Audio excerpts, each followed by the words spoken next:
I'm on top of Donner Summit in California. Looks like everything's the same at the inspection bug station and the scale here. You can see with the elevation here.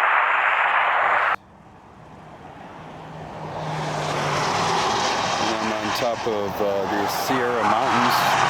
This is Tahoe National Forest here. And as you can see, the snow here is pretty high.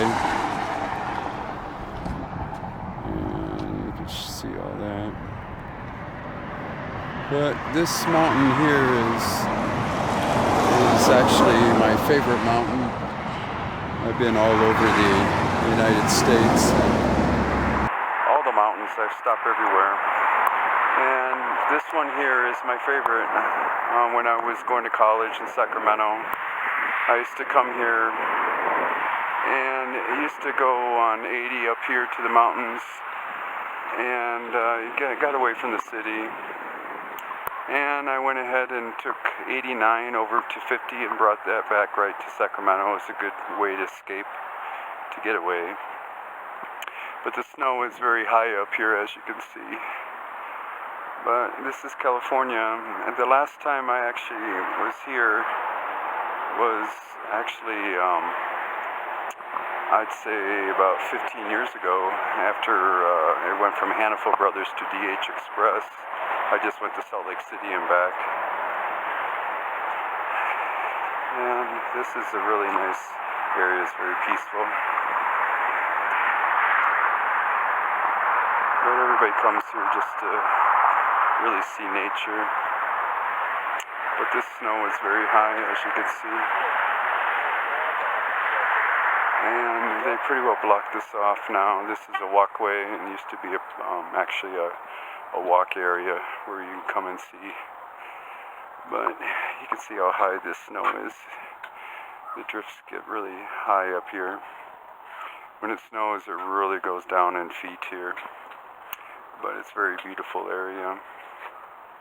Let's see if I can get around this here.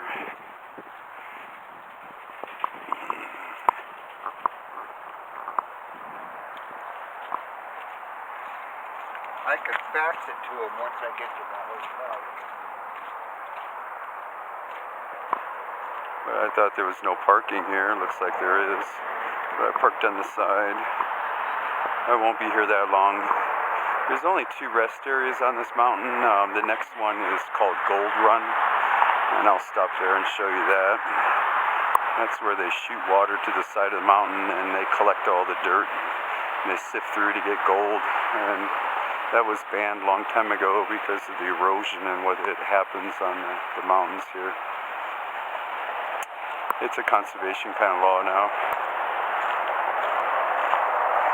But in the summertime, we'd walk out here, and everything's pretty well closed off for the winter.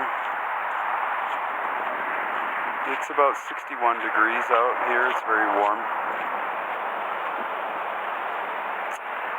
But I know everything about this area. I used to take all these hiking trails.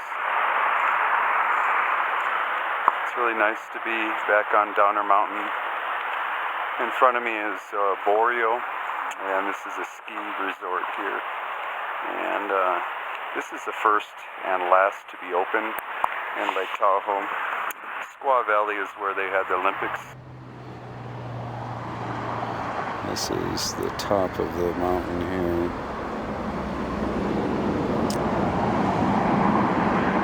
And Boreal is usually open first because this is the first to get snow. And everybody in Sacramento and Reno drives right up to the top here. It's a very little one. It's good for beginners. But if you take 89, it'll take you right over the Squaw Valley and Lake Tahoe. And you got Snowbird is another one that's pretty popular. But I skied them all. I stayed here about 6 years. And right when I graduated high school, I went here. Let's see if I can get this sign here.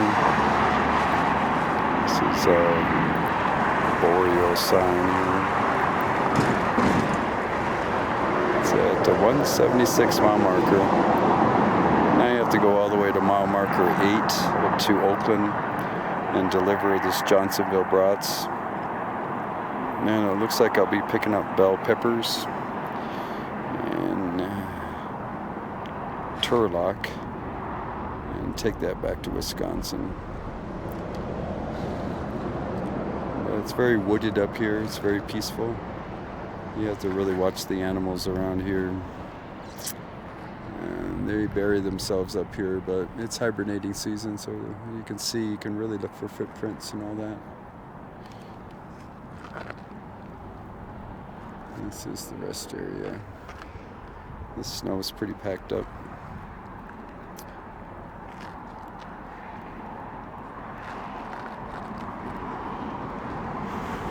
And I-80 takes you right up here. It's only, I'd say, about 15 miles to the border of Salt Lake City.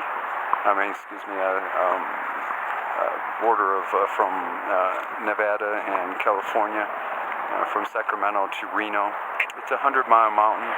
It's 60 up, 40 down. 40 is on the Nevada side, and 60 down is on the California side. Once you get up here, then you start going down.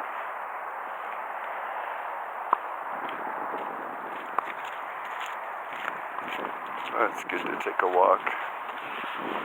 They have all this closed. On the other side, they have more walking trails. That's really nice. You have Donner Lake. You know about the Donner family, how they got stuck up here. They could have easily went down to Reno or into Verde, and that's the first city in. But they stayed up here.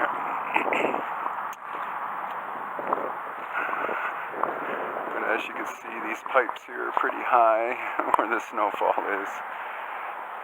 And they just keep shoveling it through and snow blowing it over. But it's like this all winter. It's very, very high altitude up here. And when it comes down in feet. They don't measure by inches. But I've been here for a long time. 70s and 80s all the way through. I believe this exit here, usually come out the back door, but they'll probably have it closed.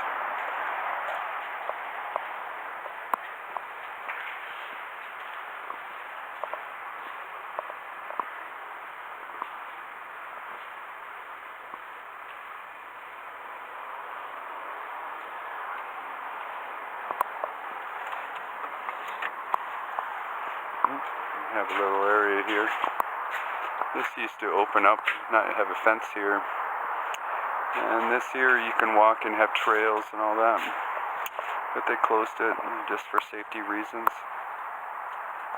But you can see the snow that fell off the roof here is actually much different from this side. That's a lot of weight on this building. That's why these roofs are really angled really good up here in Tahoe National Forest. But you can see all the birds there. It's very peaceful. In the wintertime it's really nice. You can see all the footprints on the snow, so you can really see the reality of wildlife here.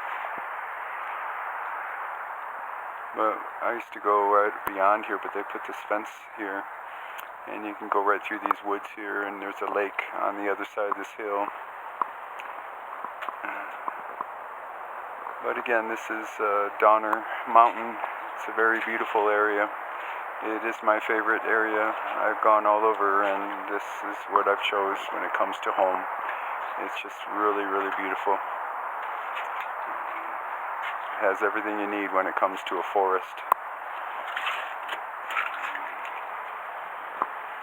Looks like more missing people here. I'm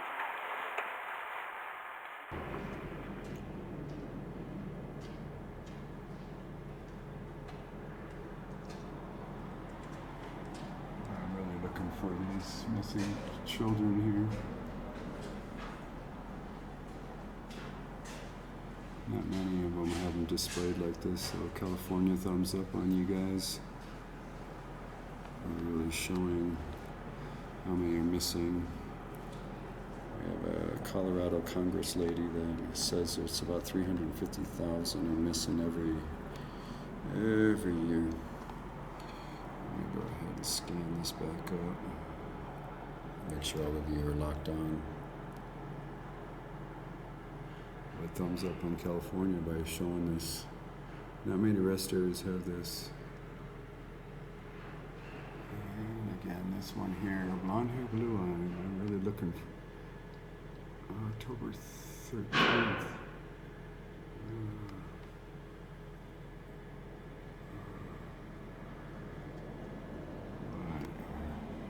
I won't stop. You'll see my suspicious activity movies I make for all of you.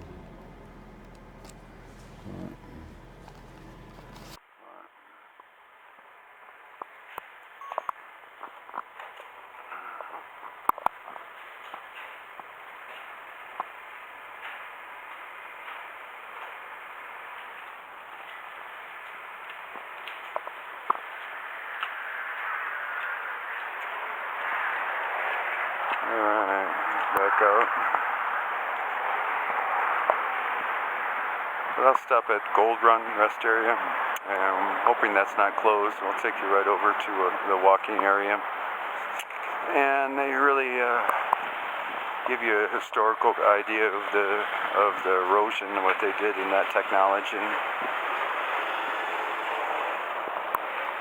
Okay, let's get back to my dirty truck here.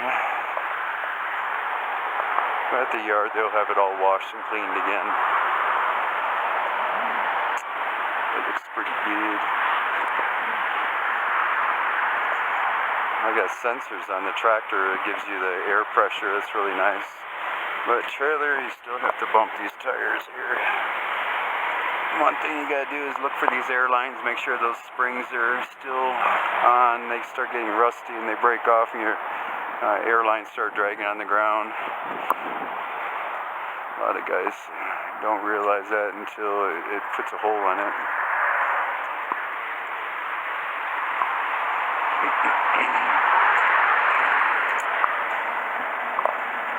But they really take good care of their equipment. I'm very proud of Beaver Dam. Pine Hills Trucking comes to Ryan. He's really done well with this company. I still have to work on these airbags here. It's pretty low. Mud flaps are pretty well touching the ground. I'm still trying to get some air in here, and I can't. I tucked underneath it, and I just looked very hard, and there's no leveler bars anymore. They have a box right over here on the inside, and there's the air pressure itself, all the bags, and I lower the air pressure and raise it up for PSI. That's how they adjust it now instead of those leveler bars. That's the technology. Alright, I got my reefer set at 0. Got frozen bratwurst here in Johnsonville. It's a good account.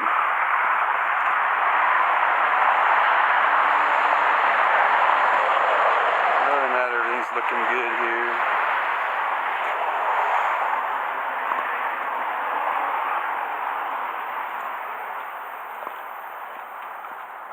I'm worried about these mud flaps here because the air is out of the bags, touching the ground.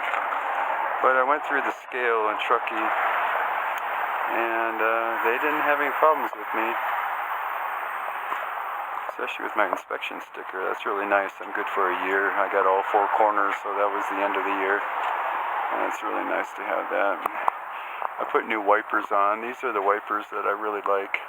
They got little scrubbers on the side. And the other ones were 24 inch. These are 21s. The other ones are way too big. These are the right size.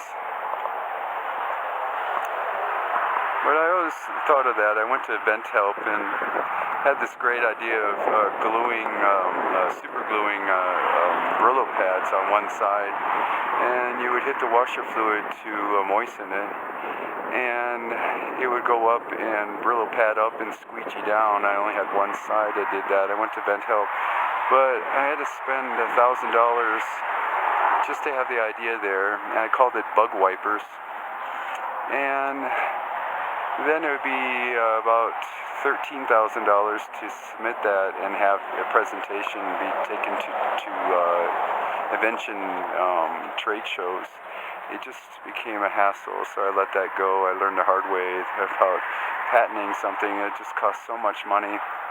And eventually somebody took my idea. They got those scrubbers on the side, on the inside. Instead of the Brillo pad, they put a little bit of a scrubber on both sides. So that's a really neat idea. They double blade that. But I remember doing that. That was, in the late 80s I had that idea.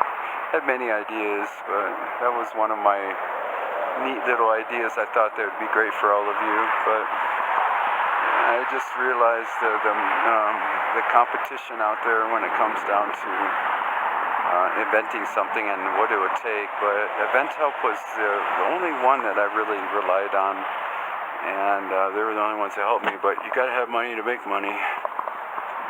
But okay, let's get back on the road again.